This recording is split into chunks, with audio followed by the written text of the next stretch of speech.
we'll throw some money at your way because Sounds good. You know, it's just it's a great cause, and what you do. I mean, the funds you've raised to help out those kids is just phenomenal, and I know we appreciate what he does, and Buzz not only does he support the racers, but he's been there for Moxie when Moxie needed him, and Buzz is one of those guys.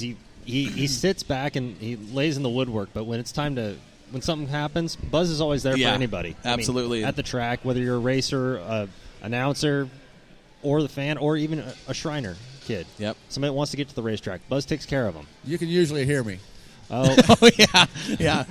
Buzz probably, if we had awarded fans awards at the racetrack, Buzz would probably get the most dedicated fan. Of the year, every year? Every year. Yeah, he probably would.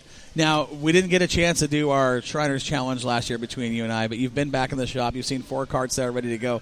There's a 5th car sitting back there ready that you're probably going to run on that one. Okay. But the problem with that is Warren's going to be in that race this year, and I'm going to be in that race this year, and you're going to be in it, and we've got a couple other cars. It's not going to be just a 2-man gig. We're going to go full-on. Oh, yeah. You're going to have to work to get this one, Buzz. You like seeing taillights, do you? Well, we'll see. But it's going to be fun, but I think we're going to have about 6 cars in that thing this year. It's going to be hard to get his head in the helmet now. For the record, I'm not going to be involved in that. Yeah, you are. No, I'm not driving. You're going to be in the cockpit. I'm not driving. You'll be in the trunk then. Okay, fine. What are we racing, dwarfs or flat carts? You can sit in the seat next to. We'll put an extra 2-seater on there, Buzz's car. You can ride with him. I'll throw the nails out, bro. Well, there you go. I got your back. That works for me. That is awesome. So again, Buzz, I just wanted to get you on the radio to say, hey, thanks for everything you're doing. Thanks for supporting this show that we've worked so hard for months to put together. I mean, this isn't something that goes together overnight. This is something that Moxie's been working on for 6 months. And it's been a lot of work, hasn't it, guys? Corey, you've done most of the work on it. Yeah. Hey, you guys have hats helped. off to you guys. You guys have helped, and this is your gig, and we're proud to be part of it. Last night was chaos. I mean, these guys were running around, working their tails off. Radios were hot back and forth. We're loading cars in and radios were getting thrown. It literally was a 2-hour session of hot pit. It was organized chaos. And, I'll tell you, this guy in the hot pit. Yeah. His language gets a little colorful. Really? It's the farmer in me. I guess. There you go. I guess. But no, we actually had a lot of fun last night because when you roll the cars in, everybody gets together and starts talking and looking at the new schemes, and then the nostalgia comes up and you start talking about the old days. All the bench racing. Oh yeah, Yep. Norm Davis was here, Virgil Hansen, and I mean, we saw some old school drivers, and for me that's the fun part, is getting everybody together and doing the bench racing and talking about what happened and what everybody's expecting for this year, and that was pretty fun last night. That was. I don't know about you guys, though, but I still miss the day where you had a big block and a 66 Nova with a wing on top of it. Now, who would that have been? Those were the days. I can remember watching the races at Willamette 4-wheel drive. Yes. 62 Nova 4-wheel drive. We had, with Tony Silvernagel, we had the Bug Germinator, the Volkswagen Bug with Rob Lauber. Yeah.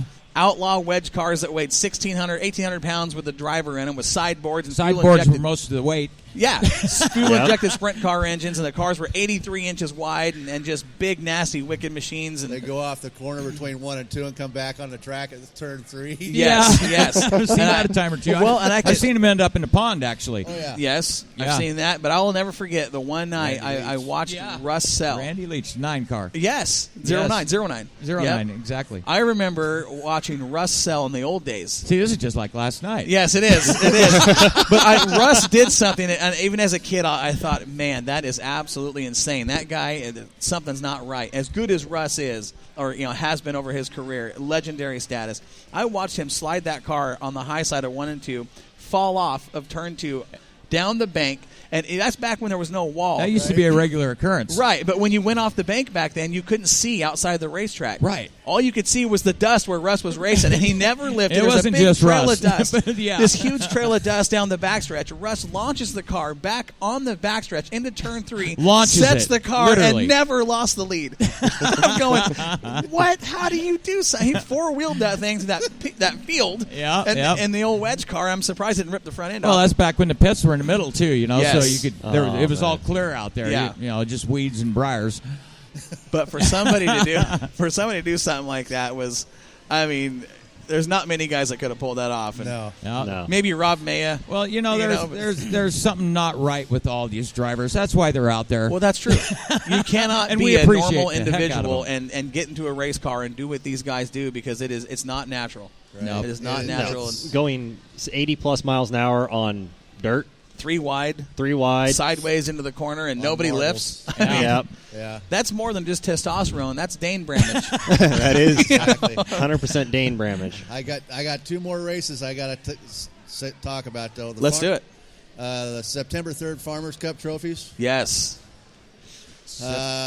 We're coming up with some ideas for some trophies this year. I think it's going to just be Is Hanson awesome. doing them? Yeah. But then they're going to be spectacular. Well, I Yes. remember He's an last artist. season when I met Buzz out in the parking lot, he was carrying trophies. in. Yes. And oh my gosh, they're works Yeah. of art. They They're are. really They are. They really are. Jeff prestigious Hansen. trophies to have. Yes. I see $30 a ton for scrap iron putter seas Art. trophies. And you Yeah. make marvelous looking trophies out of them, man. I mean, those are awesome. Yeah, Jeff Hansen. When you give that guy a welder and some extra parts, and he makes. I mean, they really are one of a kind. Exactly. Put old Works. Farm Truck Nation down. big time. Absolutely, absolutely. And he was here last night, and I think he'll be here later on today. We'll try to talk Oh, to yeah. those guys, but he is. I saw those. Well, look at the one that was left over from Shriners Cup that we raffled off. Yeah. Yeah. We raffled that trophy off for $3,000. I mean, if that doesn't tell you it's a work of art. And I lucked out that night. I think we probably had 75 or 80 drivers there that every one of them, I think, signed that thing. Yes, that thing Yeah, was covered yeah. in driver autographs. You remember Yeah, that? That was I cool. do.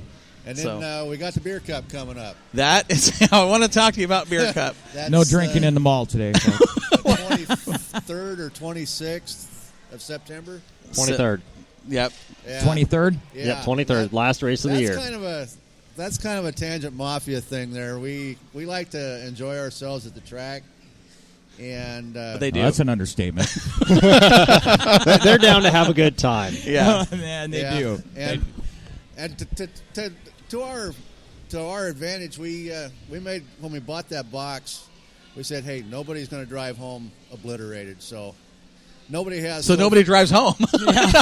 Well, one night it took my wife 3 shots to get everybody home, and she picked me up out at the front gate, leaning against the post about 11:30. Oh my god! Oh my gosh! Bless Pam's heart. But the Beer Cup, Beer Cup. I mean, this truly is one of the most unique, if you want to call it, races because we do it through the Trophy Dash system at Willamette Speedway. It is one of the most unique events, I'd say, in the country because of how the purse for these races is raised. Buzz and his crew sit up in their box all summer long and having a good time. And for every adult beverage that they drink, they donate $1 to the Beer Cup pot. Now, last year wasn't even a record year, and the trophy pot, the pot for the Beer Cup was how much? I think last year was $1,000. $1,000. Year That's before that was 1,000 $12. beers they Few drank drinks. over the course of the racing season. Wow. The year before, I think it was 1,200. 1,200. Yeah, so what happened? Yeah, Some of us are getting old. I am too. But it is. I mean, when you look there, I bet you there's not another racetrack in the country that has an event like this where we're dependent on these guys to drink as much alcohol as they can to support the drivers on the track. I mean, how cool is that? Well, fortunately, it's a track you can bring your RV to or pitch a Right. tent. Yes, and, yes. And safety always first. You know, hopefully everybody adheres to that. These guys are good about it. Well, Now, I know there they are are. some people in the stands that we've You can't seen. control everybody, Right. But, you know, as long as nobody gets hurt, everything's good. Right. Yeah. It's been a good this time. whole brainstorm came up at a safety meeting at my shop one night. Safety meeting. Hang on. It's Yeah. like The a topic safety was meeting. what His, not to do at the track. Right. Yeah, kind of, sort of, yeah. his safety meetings are kind of like Al and Justin Evans' choir practice. There you go. Yep. There you go. But we kicked it around and come up with this idea that we wanted a race that the drivers, it would be a special race that the drivers just want to knock their door panels off for. Well, here's the thing. Here's how the drivers get into it. For those that haven't seen the Beer Cup, or for those that are around the country listening to the show, this is how this is done. So, from the first race up into the week before, the last race, Trophy Dash points are what matters, and it's its own system. It's only 4 Beer Cups, so 4 cars in the dash. If you win the Trophy Dash, you get 4 points. Second pays third pays 2, fourth pays 1. So you can go out and run numerous Trophy Dashes. You don't have to win them. You just score the most points. At the end of the season, we take those drivers who have scored the most points through Trophy Dashes, and they qualify for the Beer Cup, which is a Trophy Dash for winner take all. Playoff. Yeah. Yeah, it's a winner take all deal. It's And 2 extra laps and 2 extra cars. yes, we run 6 cars for 6 laps instead of 4 for 4. Right. And it's winner take all, and it is a grudge match, and it starts. This is how we start the racing evening that night. The Trophy Dashes are the first race of the night, and these guys get out there, and I don't care if it's a $200 dash. These guys, they act like they're racing for $2,000. yeah. There are guys that bring special tires Yes. just for the beer cup. I mean, I remember 2 years ago, Rob Maya couldn't get something happened with his car, and we were having to push start it right on the entrance, and he was having a meltdown because he wanted to go out there and win that beer cup trophy. Yes. We're rocking his car back and forth. Finally, we get it going, and he was out there, puts the loud pedal to the floor, and wins the son of a gun. Yeah. I mean, it was that's how coveted this race is, how unique it is. These guys absolutely love it. Well, they do, and it's kind of got its own prestige now. Really, to say, hey, I got the beer cup trophy. That's kind of a And cool that's deal. a heck of a nice trophy. It really Yeah. is. Yeah, it's heavy. Colin Weinbarger won 2 of them last year. He did. He was not happy with me at the start of the race because Corey goes, well, how do you want to do this race? And I says, what do you mean? He goes, well, you just want to start them 1, 2, 3, or do you want to invert them? Heck, let's invert them. Yeah. You're going to win the beer cup. You're going to earn it. Yeah. That's right. That's right. But I think that's the right way to do it. I heck think yeah. so, too. I do. I mean, if you've got the most wins or whatever in the trophy dash, like the old school days, we always fast guy in the back. Why not mix it up? Make it interesting. Make it a and for race. make it. And And good for the race. fans, can you get a better show? Exactly. And Buzz was talking. What was the idea behind Beer Cup? A 6-lap race where guys want to knock the door panels off. And they do. Put the fast guy in the back, and away we go. There we Let's go go. racing, boys. Yep. That first year we did it, I think it was only $900, but the duties were in the same race. Yes, father and son. Oh, Oh, boy. my God, on a heavy track. Ooh. Yeah, that was awesome. nasty. Yeah. Now, last year's late model beer cup, Oh, yeah. little heated exchange there between Joey Tanner and Rob Maya. A little bit. You remember that? Oh yeah, I do. Oh yeah. You remember that down there in turn 4? There That was a little while. Yeah, it got a little hot. There was definitely a It, discussion that happened on the there was. racetrack in turn 4. So, Yeah, that was Absolutely. well, and the fans loved it. Last race of the year. Oh, Let it yeah. fly, boys. Yeah. You know what? It's really. I'm just noticing sitting here in the middle of the mall, and people are walking by, and everybody knows Buzz. I'm like waving with him like I know him, but it's like everybody been watching that walks this? by here waves at Buzz. It's true. The guy's a star. He is. Warren, He's a legend. we put a name tag out front for him. But it's true. You're sitting there we're talking Yeah. on the radio here. Wave at the funniest. People are looking walking guy by. on the Hey, panel. Buzz. Who are those 3 guys talking to Buzz? Exactly. Why are they all wearing the same shirt? Yeah, no kidding.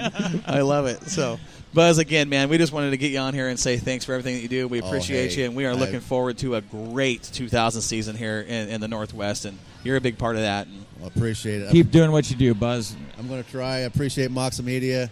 Appreciate the drivers, the fans, the fire crew. Everybody walking by waving.